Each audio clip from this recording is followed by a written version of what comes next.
Can I start? Right, good evening, everybody. It's my privilege tonight to introduce Annette to you. There you can see all her credentials. She's highly qualified. I know she has something to do with machines and radiotherapy and things like that. She can tell you more about it herself. So very, very welcome. And she's going to talk about mental health.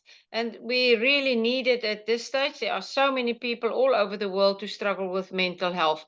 So over to you, Annette. I know you're going to help the people. Fantastic. Thank you very much, Barbara. Apologies to the people in this meeting because my camera is off, but I have a few technical issues, so I hope I'll be with you for the duration of the meeting. So yeah, so like Barbara says, I am a trained radiotherapy physicist, but I've been working in industry now since 2022, slightly related but slightly different job. So talk is about mental health. So I want you to just on your fingers count how many of these questions in the quiz you get right. So the first question is, poor mental health increases the risk for long-lasting physical conditions like heart disease, stroke, cancer, or all of the above. The answer is all of the above. Mental illnesses are very common, not very common, or fairly common. The correct answer is very common. And it's actually amazing. It's like Barbara said, you know, it is very prevalent at the moment. According to the CDC, about 20% of US adults will experience a mental health illness at some point in their lives. If we go to the UK and we get statistics from the charity Mind, they reckon that 25% of people in the UK will experience some kind of mental health problem each year. And according to the WHO in South Africa, where I am currently living, mental illness increases to more than 30%. Now, suicide is third question. Suicide is the 24th, 10th, 40th, or second leading cause of death amongst people aged 10 to 24 in the USA. So what do you think that would be? I was really shocked to see it is the second leading cause of death in that group of people. I don't have numbers for the UK, but the stats that I found said that about 9% of teenage deaths in South Africa are actually from suicide. Question 4. Mental illnesses cannot be treated or can be treated. And you would probably know that the correct answer is can be treated, because research shows that people with mental illness can get better and that many recover completely. Question 5, mental health is one of those three things. Now, whilst it is true that it is more than the absence of mental disorders, the correct answer is actually it's an important part of overall health and well-being. Number 6, if you know someone with poor mental health, you can help them by pick your choice there. Correct answer is all of the above. Number 7, people with mental illness are violent.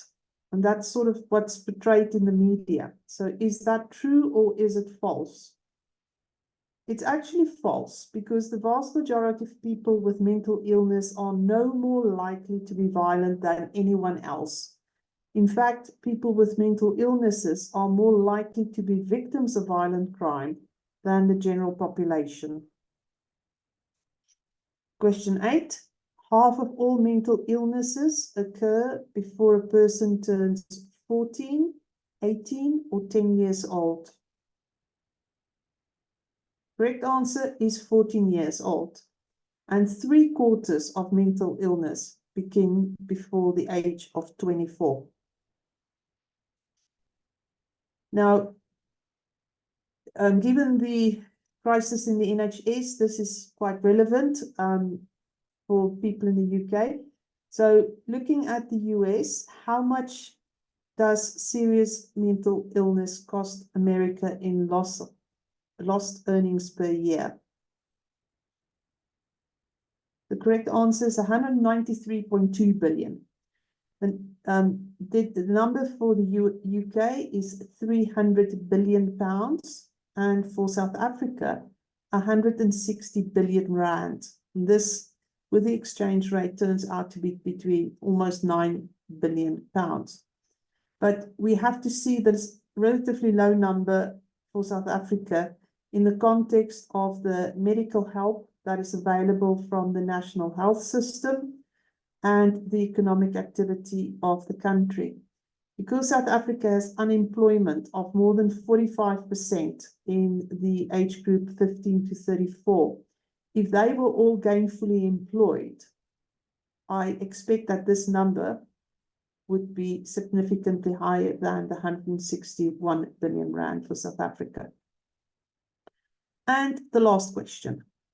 Mental illness is caused by personal weakness, lack of willpower, or a number of factors.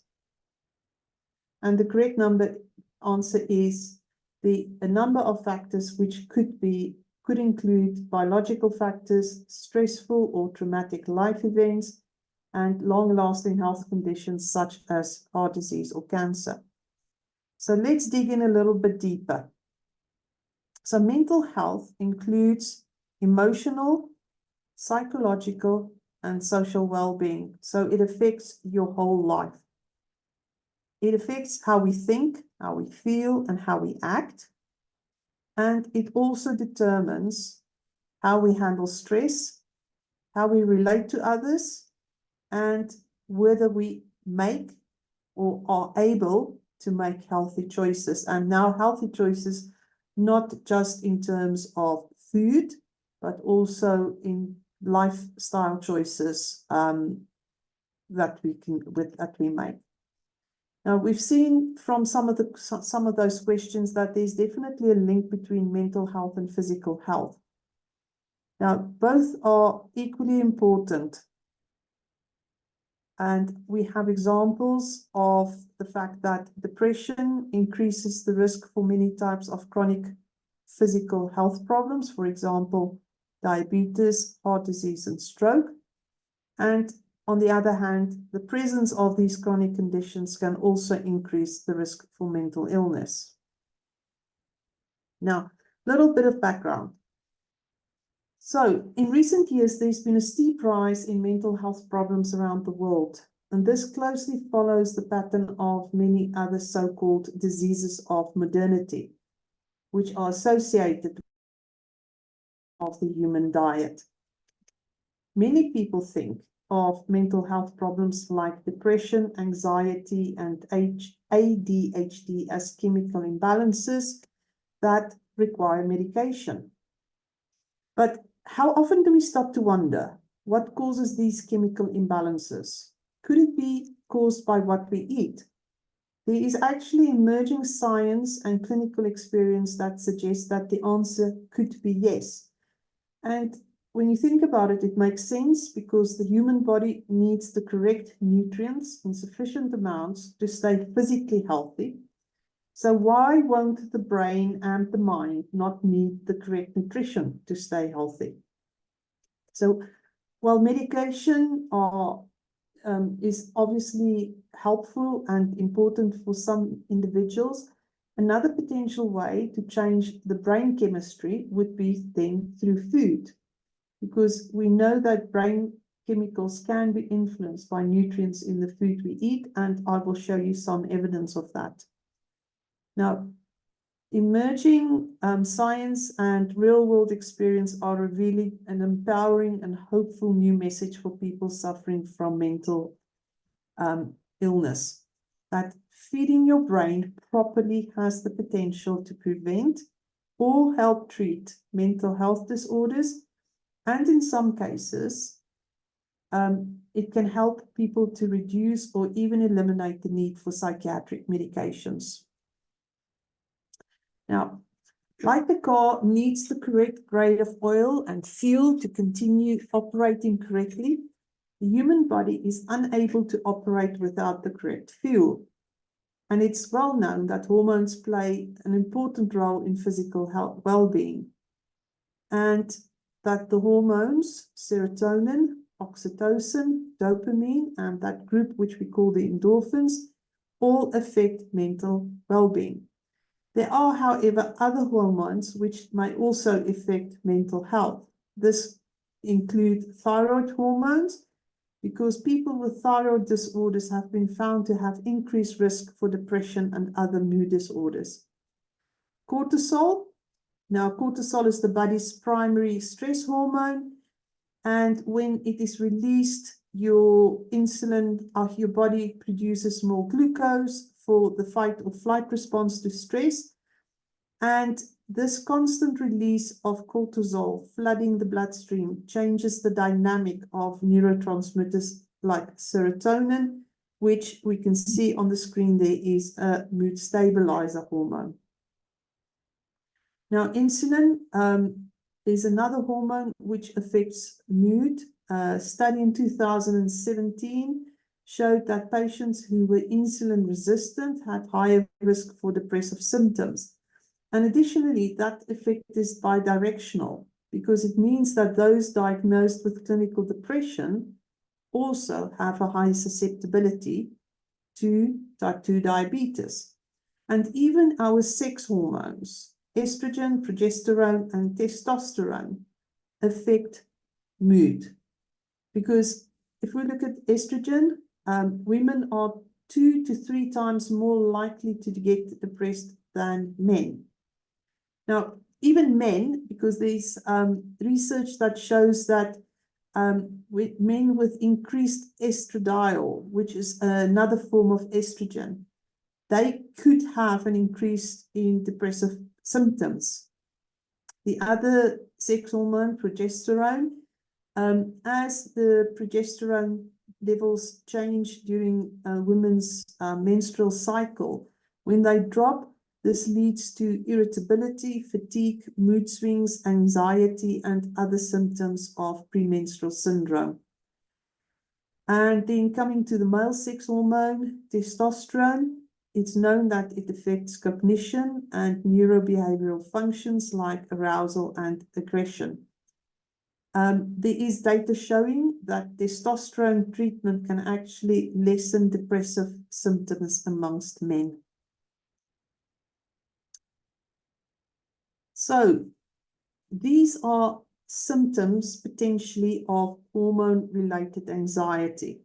We're looking at increased heart rate, panic attacks, difficulty concentrating, excessive worrying, irritability, restlessness. So we might be actually living with these symptoms without realizing that they are affecting our mental health and that they could be related to hormones. So now let's look at mental health and nutrition. Now, I'm quoting you from a paper published in 2012. These authors concluded that the drastic changes in daily life over the past century are fueling the increase in chronic diseases. And because they share a high degree of comorbidity and behavioral risk factors, they are common in industrial nations, they have been associated with a similar effect on metabolic and inflammatory dysregulation. So this study posits that this increase in chronic disease is due to the deviation from the environment in which the human race developed, and that it may also explain the increasing risk of depression. Now, if modernization correlates with an increased risk of depression, then what are the specific components of our modern Western culture that contributes this phenomenon? First thing is in physical well-being. Disease-promoting changes in modern daily living include growing waistlines related to poor diet, resulting in metabolic dysfunction and physical inactivity. About half the adults in the US do not get enough exercise, whilst about 38% are considered completely inactive. We know that exercise correlates with a reduced risk of depression, whilst sedentary behavior correlates with a higher risk of depression. And we also know that aerobic exercise could be as effective a treatment for depression as a standard antidepressant pill. Another component of modern life is endocrine dysfunction from inadequate sunlight exposure and sleep. Now, would you ever have thought that sunlight or lack of sunlight could give you depression or affect your mental health? There's very little systematic documentation of changes in light exposure patterns, but direct sunlight exposure has likely decreased over the past century as a greater percentage of jobs moved indoors, and because public health campaigns warned against exposure to the sun because of the risk of skin cancer. Current light exposure patterns have been blamed for widespread circadian dysfunction in the general population. And there were profound changes in sleep patterns during the past century, which may further contribute to an increased risk of depression via altered circadian rhythms. Acute sleep deprivation, it decreases glucose tolerance and causes endocrine dysfunction similar to those seen in obesity-related chronic diseases. So if anybody in this meeting suffers from type 2 diabetes or type 1 diabetes, I would say make sure that you get enough sleep to avoid increase in depression or reduce your risk of depression. Now, reduced amount and or quality of sleep are not only symptoms, but also a predictor for major depressive disorders. Studies have revealed that insomnia doubles the risk of developing depression, whilst interventions which aim solely to treat insomnia actually significantly alleviate depression. And then the social environment and stress. There's increasing evidence that our social environment in the modern industrialized countries has become increasingly competitive, threatening, and socially isolating. For example, workers now compete on a global scale for jobs, not just locally.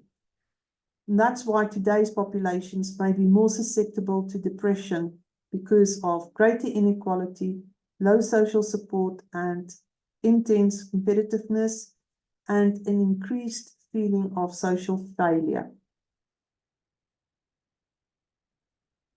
So the composition of the typical Western diet has been implicated as directly contributing to the incidence of obesity and chronic diseases via its alteration of metabolic and endocrine function. So what are those characteristics of Western diet?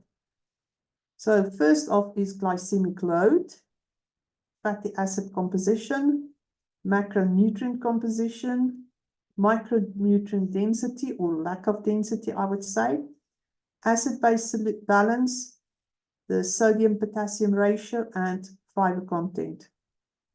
Whilst each of these components individually affect health, research suggests that the general dietary pattern often has greater health effects than the sum of its nutrient composition. Carbohydrates may contribute to depression. The obesity epidemic and possible increase in the incidence of depression coincided with an increase in the percentage of energy from carbohydrates in the diet and a relative decrease in the percentage healthy fats and protein in the diet. On the other hand, depressed individuals tend to consume more carbohydrates, specifically in the form of simple sugars, which increases obesity. increases the likelihood of chronic disease. So, yeah, we do need to look after our nutrition for good mental health, clearly. A paper in 2008 said that it seems like the nutritional factors may be intertwined with human cognition, behavior, and emotions.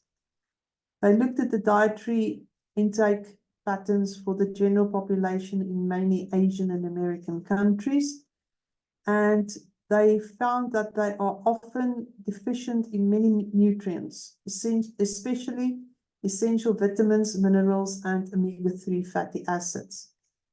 A notable feature of the diets of patients suffering from mental disorders is the severity of the deficiency in these nutrients. Studies have indicated that daily supplements of vital nutrients are often effective in reducing patients' mental health symptoms. Supplements containing amino acids have also been found to reduce symptoms, as these amino acids are converted to neurotransmitters, which in turn alleviate depression and other mental health problems. Nutritional supplementation as a treatment may be appropriate for controlling and to some extent preventing a major number of mental health disorders. Deficiencies in neurotransmitters such as serotonin, dopamine, noradrenaline, and gamma-aminobutyric acid, or GABA, are often associated with depression. The most common deficiencies seen in patients with mental health disorders are, like I said, omega-3 fatty acids, B vitamins, minerals, and amino acids, which are precursors to neurotransmitters. Now, according to a study reported in the journal Neuropsychobiology, supplementation with 9 vitamins, 10 times in excess of the normal recommended daily allowance, the RDA, for a period of 1 year improved mood in both men and women. But note, I am not suggesting doing this except under medical supervision. From the study, the interesting part was that the changes in mood occurred after a year of people taking these high doses of supplements, even though the blood status of the 9 vitamins reached a plateau after 3 months. This just goes to show that it takes time for the body and the brain to recover from nutrient deficiencies. So, like I said, researchers contribute the increasing trend in the incidence of major depression to a decline in the consumption of omega-3 fatty acids, both from fish and from other sources. There are 2 omega-3 fatty acids, EPA and DHA, which have been found to have antidepressant effects in humans. Many of the proposed mechanisms of this conversion involve neurotransmitters. But whatever may be the case, both epidemiological data and clinical studies have shown that omega-3 fatty acids can effectively treat depression. So in depressed patients, they have seen that daily consumption of a supplement that contains 1.5 to 2 grams of EPA has been shown to stimulate mood elevation or just make people feel better. The B vitamins, nutrition and depression are intricately linked and undeniably linked. So mood improvement was particularly associated with improved vitamin B2 and vitamin B6 status. In women, they found that a baseline vitamin B1 status was linked with poor mood, and that after 3 months, an improvement in vitamin B1 status was associated with improved mood. Vitamin B1 or thiamine is also known to modulate cognitive performance, particularly in the older population. It has been observed that patients with depression have blood folate or vitamin B9 levels, which are on average 25% lower than healthy controls. The effectiveness of antidepressant therapy is also linked to low levels of folate. So somebody who's been prescribed medication or is receiving other type of antidepressant therapy, if they have low levels of folate, it's likely that the outcome might not be as positive. So a controlled study has been reported to show that 500 micrograms of folic acid enhanced the effectiveness of antidepressant medication. Randomized controlled trials suggest that patients treated with 0.8 milligrams of folic acid per day or 0.5 milligrams of vitamin B12 per day will exhibit decreased depression symptoms. Moving on to the minerals. A recent study showed that selective serotonin uptake inhibitors, or SSRIs, which is a medication used in the treatment of mental health, mental illnesses, that it actually inhibits the absorption of calcium into the bones. In addition to this, the SSRIs can also lower blood pressure in people, resulting in falls, which may in turn then lead to broken bones. So anyone who's been prescribed that sort of medication should thus take a calcium supplement to increase the availability of calcium for their bodies. Now, many studies on the role of chromium deficiency in depression indicate the significance of this micronutrient in mental health. And we also now know that chromium is important for blood sugar control. Iodine plays an important role in mental health because the iodine provided by the thyroid hormone ensures the energy metabolism of brain cells. Iron is necessary for oxygenation and to produce energy in the brain, and also for the synthesis of neurotransmitters and myelin.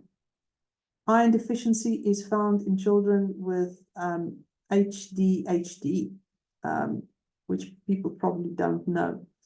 And because of the blood loss women suffer during the menstrual cycle, it's not surprising that research found that twice as many women as men are clinically depressed. This gender difference starts in adolescence and becomes more pronounced among married women aged 25 to 45 with children. So these facts indicate that the possible importance of iron in the etiology of depression, since its deficiency is known to cause fatigue and depression. Lithium is well known for its use in psychiatry. It can also be used for treating depression, schizoaffective disorder, aggression, impulse control disorder, eating disorders, ADDs, and certain subsets of alcoholism. In several case studies, patients were treated with 125 to 300 milligrams of magnesium with each meal and also at bedtime.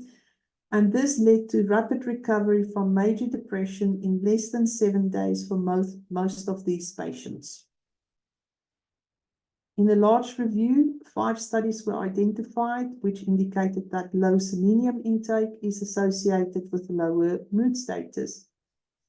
And in studies where people were given selenium, they found that selenium improves mood and diminishes anxiety. And the last of the minerals is very important in taste perception. There are at least 5 studies that show that zinc levels are lower in those people with clinical depression. And this may explain the lack of interest in food in those people. Intervention studies have further shown that oral zinc can influence the effectiveness of antidepressant therapy. And something else to keep in mind is it also protects brain cells against the potential damage caused by free radicals. And then finally, the building blocks of our hormones. Here we think about the amino acids tryptophan, tyrosine, phenylalanine, and methionine. So they on their own are often helpful in treating many mood disorders, including depression. So we've now seen how interrelated physical and mental health are. So if you take care of your body, it's less likely to develop a chronic disease, which may lead to mental illness. So what do you do to take care of your body? Eat healthy, stating the obvious. Make sure you get enough nutrients in. Get enough sleep. Move more and sit less. Limit alcohol intake. And avoid using illegal drugs or using prescription drugs in ways other than prescribed. And then finally, avoid smoking, vaping, or other tobacco products. So other than diet, I want to suggest 5 steps to mental well-being. The first one is to connect with people, because good relationships are important for mental well-being. They can help you to build a sense of belonging and self-worth, give you an opportunity to share positive experiences, and provide emotional support whilst also allowing you to support others. In this modern world where everybody's on their phone the whole day, don't rely on technology or social media alone to build relationships. It's easy to get into the habit of only ever texting, messaging, or emailing people. Be physically active. We've already seen that. It helps with raising self-esteem. It helps you to set goals and challenges and achieve them, and actually also cause chemical changes in your body, which can help to positively change your mood. Learn new skills. Again, it helps. Having learned the new skill, it will boost self-confidence and raise self-esteem. It helps you to build a sense of purpose and helps you to connect with others. And you don't have to learn new qualifications or sit exams if it does not interest you. You have to find activities that you enjoy and make them part of your life. Give to others. Research suggests that the acts of giving and kindness can help improve mental well-being by creating positive feelings and a sense of reward, giving you a feeling of purpose and self-worth, and helping you connect with other people. And lastly, pay attention to the present moment, or that nice modern word mindfulness. Because paying more attention to the present moment can improve mental well-being. And this includes your thoughts and feelings, how your body feels, and what's going on in the world around you. It can help you enjoy life more and understand yourself better. It can positively change the way you feel about life and how you approach challenges. So let us look at what nutritional support New Life can provide. First off, we're going to talk about Pro Vitality Plus, protein shake, magnesium, CalMag with vitamin D3, sustained release vitamin B complex, multiminerals, CoQ10, and acidophilus. So these are the supplements that can help prevent or alleviate mental health problems. So first off, breakfast pack. This consists of the Pro Vitality Plus. And the lovely thing about the Pro Vitality Plus is that one gets all the basic nutrients that the body needs. We have treonine, which supports healthy cell membranes, carotenoid complex, which provides antioxidants to repair free radical damage that occur to cells, omega-3 fatty acids from the salmon oil plus, and our multivitamin and mineral supplement that's in that Pro Vitality box. And then finally, for the breakfast pack, the protein shake, because this contains 22 amino acids which are needed by the body to synthesize hormones, made from soy, whey, and other sources of protein. Now, the multiminerals, the New Life multiminerals are chelated with amino acids, which means that there's significantly higher absorption compared to unbound minerals. It provides a broad spectrum of trace minerals from a combination of sea vegetation, Irish moss, and other sources. And like the other products, the chelation ensures enhanced absorption. Looking at magnesium, again, we have double amino acid chelation to ensure maximum absorption. The New Life magnesium is a blend of 3 different forms of magnesium from phytonutrients and whole food sources. And we have now seen also that magnesium is important for energy production, heart health, and balanced mood.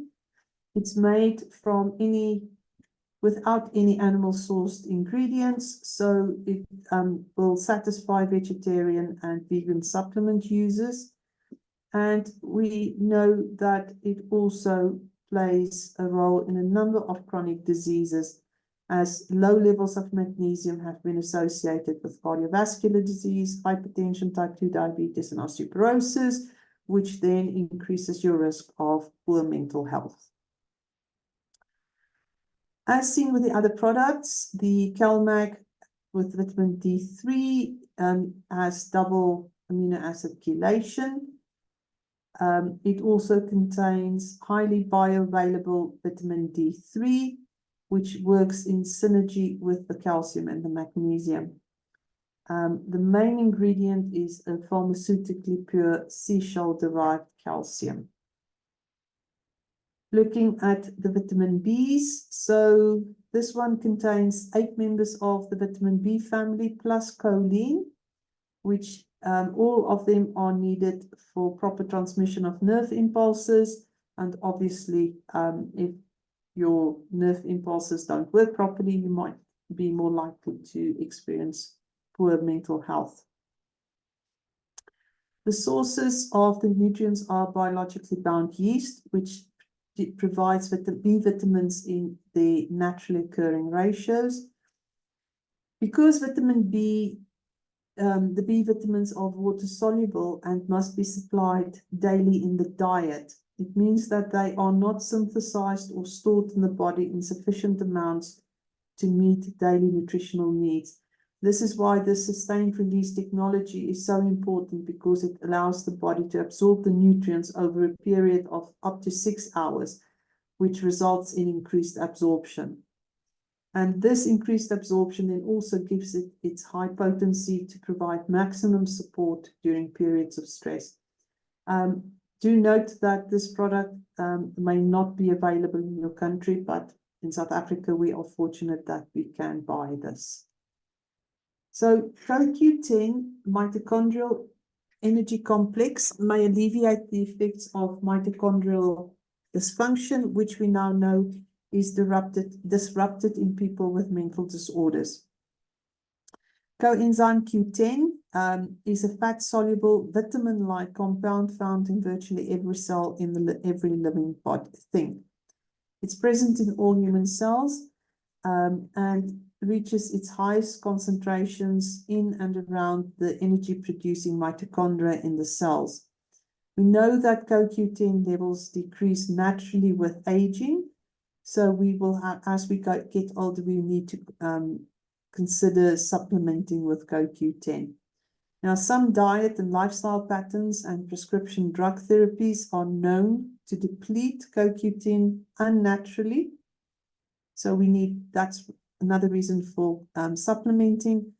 And we also have seen that low levels of CoQ10 have been associated with a negative impact of the negative impact of obesity, oxidative stress, and inflammation.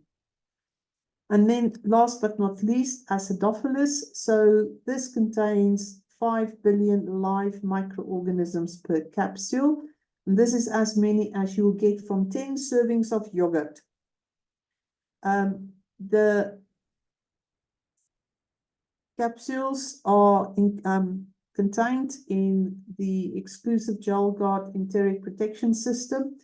This guarantees delivery to the intestine by protecting against the harsh stomach acid and ensuring that the maximum number of live bacteria are delivered in the intestine.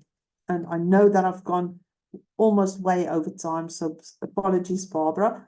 Just want to say at the end, keep in mind, this is not meant to replace any medical treatment, but you can help yourself by using supplementation, improving your nutrition to complement any treatment that is prescribed by a medical professional. And then finally, there are my list of sources that I used in preparing this talk. So if you want to know anything, read up about that a little bit more, or you don't believe me, please get the list of references from Barbara to convince yourself. Thank you very much.